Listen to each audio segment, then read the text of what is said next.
Assalamualaikum warahmatullahi wabarakatuh. A'udzubillahi minasyaitonirrajim. Bismillahirrahmanirrahim. Alhamdulillahi rabbil alamin. Allahumma salli wa sallim ala Muhammadin wa ala alihi wa sahbihi ajmain. Amma ba'du. Qala Rasulullah sallallahu alaihi wasallam, la hijrata ba'dal fathi walakin jihadun wa niyyatun. Tidak ada hijrah sesudah Fathul Mekah, akan tetapi yang ada adalah jihad dan niat. Pada Quran Surat Al-Ankabut ayat 69, walladzina jahadu fina lanahdiyannahum subulana wa innallaha lama'al muhsinin. Dan orang-orang yang bermujahadah untuk mencari keridhaan kami, benar-benar akan kami tunjukkan kepada mereka jalan-jalan kami, dan sesungguhnya Allah benar-benar beserta orang-orang yang berbuat baik. Pemirsa dan pendengar yang dirahmati oleh Allah, perintah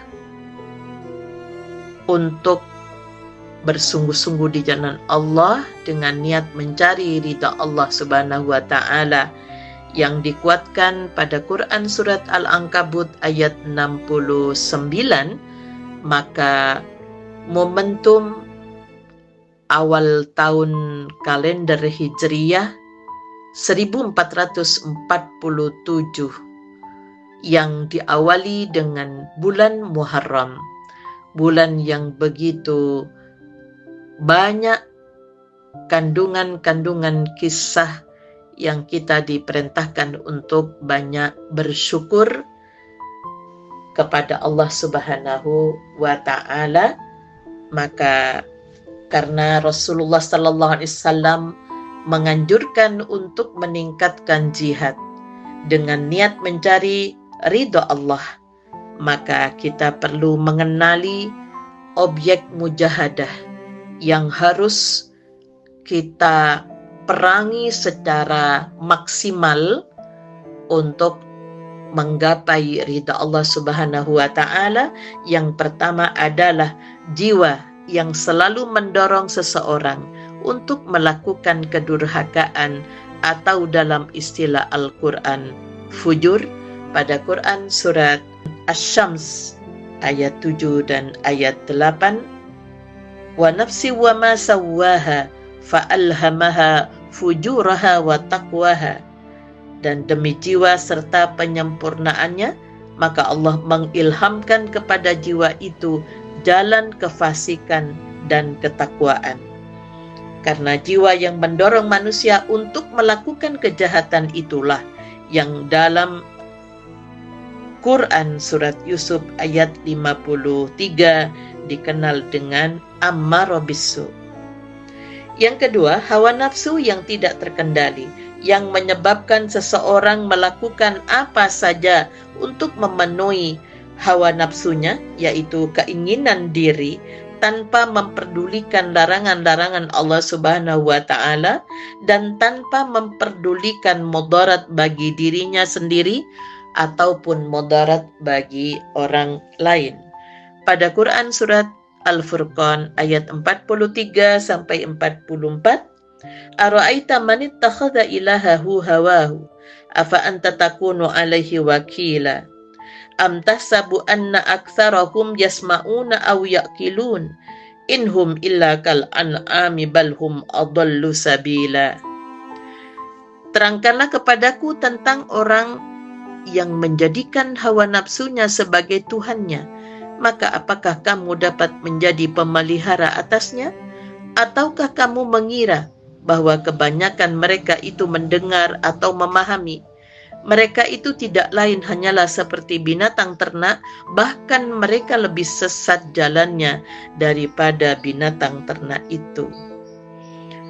Untuk mengendalikan hawa nafsu diperlukan sebuah perjuangan yang tidak boleh mengenal lelah, karena perang melawan hawa nafsu sendiri jauh lebih berat daripada perang menghadapi musuh yang datang dari luar.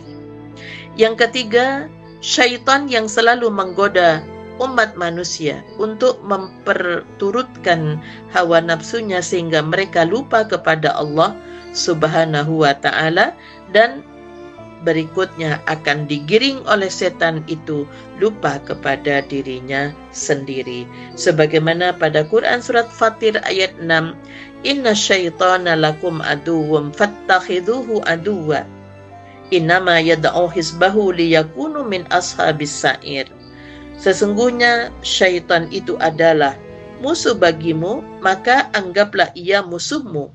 Karena sesungguhnya syaitan-syaitan itu hanya mengajak golongannya agar supaya menjadi penghuni neraka yang menyala-nyala. Yang keempat, kecintaan terhadap dunia, hubbud dunya, yang berlebihan sehingga mengalahkan kecintaan kepada akhirat. Padahal keberadaan manusia di dunia hanya bersifat sementara, secara individual sampai maut datang menjemput, dan secara umum sampai kiamat datang. Kehidupan abadi adalah kehidupan di akhirat. Pada Quran surat At-Taubah ayat 38, "Ya ayyuhalladzina amanu ma lakum idza qila lakum mumfiru fi sabilillahi saqaltum ilal ardi araditum bil hayatid dunya minal akhirati fama mata'ul hayatid dunya illa qalil." Wahai orang-orang yang beriman, apakah sebabnya apabila dikatakan kepada kamu, berangkatlah untuk berperang pada jalan Allah, kamu merasa berat dan ingin tinggal di tempatmu? Apakah kamu puas dengan kehidupan di dunia sebagai ganti kehidupan akhirat? Padahal kenikmatan hidup di dunia ini dibandingkan dengan kehidupan di akhirat hanyalah sedikit. Kemudian yang kelima, orang-orang kafir dan munafik yang tidak pernah berpuas hati sebelum orang-orang beriman itu kembali menjadi kufur mengikuti mereka. Pada Quran surat Al-Baqarah ayat 120, "Walan tardha ankal yahudu walan nasara hatta tattabi'a millatahum." Orang-orang Yahudi dan Nasrani tidak akan senang kepada kamu hingga kamu mengikuti agama mereka. Maka pada Quran surat At-Taubah ayat 73, Allah memerintahkan kepada kita, "Ya ayyuhan nabi, jahidil kuffara wal munafiqina waghlud alaihim wa ma'wahum jahannama wa bi'sal masir." Wahai Nabi, berjihadlah melawan orang-orang yang ingkar dan orang-orang munafik itu, dan bersikap keraslah terhadap mereka. Tempat mereka ialah neraka jahanam, dan itulah tempat kembali yang seburuk-buruknya. Yang keenam adalah para pelaku kemaksiatan dan kemungkaran, termasuk dari orang-orang yang mengaku beriman sendiri, yang tidak hanya merugikan mereka sendiri tapi bisa merugikan masyarakat, dan perbuatan mereka dapat mengganggu dan menghambat orang lain melakukan ibadah dan amal kebajikan. Untuk itulah orang-orang beriman diperintahkan Allah untuk senantiasa bersungguh-sungguh melawan kemungkaran, di samping kita diperintahkan untuk beramar ma'ruf. Pada Quran surat Ali Imran ayat 104, "Waltakum minkum ummatu yad'una ilal khairi wa ya'muruna bil ma'rufi wa yanhauna 'anil munkari wa ulaika humul muflihun." Dan hendaklah ada di antara kalian segolongan umat yang menyeru kepada kebajikan,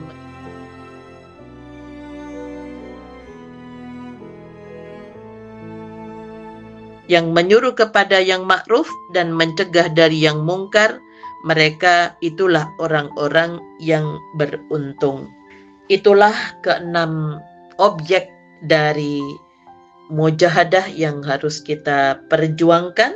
Maka bagaimana cara kita bersungguh-sungguh setelah kita menyadari 6 objek mujahadah di dalam Al-Quran, maka kita perlu berusaha mencurahkan segala kemampuan dan potensi yang kita miliki untuk menghadapinya sehingga tidak ada lagi hambatan baik dari dalam maupun dari luar diri kita. Nah, untuk itulah ada 3 cara. Yang pertama, memahami hakikat jiwa dan bagaimana pengaruh kebaikan dan keburukan yang dilakukan terhadap kesucian jiwa, kemudian mengenal dan mencintai Allah yang menciptakan jiwa itu, dan kita mensyukuri segala kenikmatan yang telah dikaruniakan kepada kita. Yang kedua, menyadari bahwa hawa nafsu kalau dikelola dengan baik akan berakibat positif untuk kebaikan diri. Tapi kalau dibiarkan tidak terkendali akan bisa merusak. Yang ketiga, menyadari dan mengingat selalu bahwa syaitan tidak akan pernah berhenti menjerumuskan umat manusia dengan segala macam cara.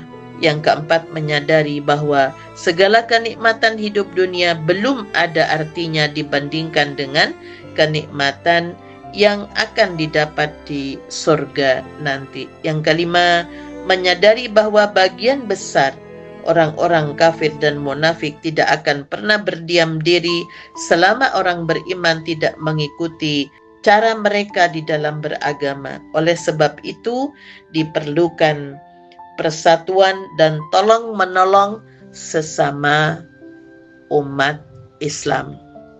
Yang keenam, menyadari bahwa kemaksiatan dan kemungkaran kalau dibiarkan akan dapat merusak masyarakat dan bisa menghancurkan segala kebaikan yang sudah diupayakan dengan susah payah. Sehingga cara mujahadah dari masing-masing objek itu dengan melakukan amal ibadah yang dituntunkan oleh Rasulullah Sallallahu Alaihi Wasallam, ya, seperti senantiasa menjaga qiyamul lail, karena qiyamul lail itu sangat efektif untuk meningkatkan semangat juang dan ketahanan mental spiritual.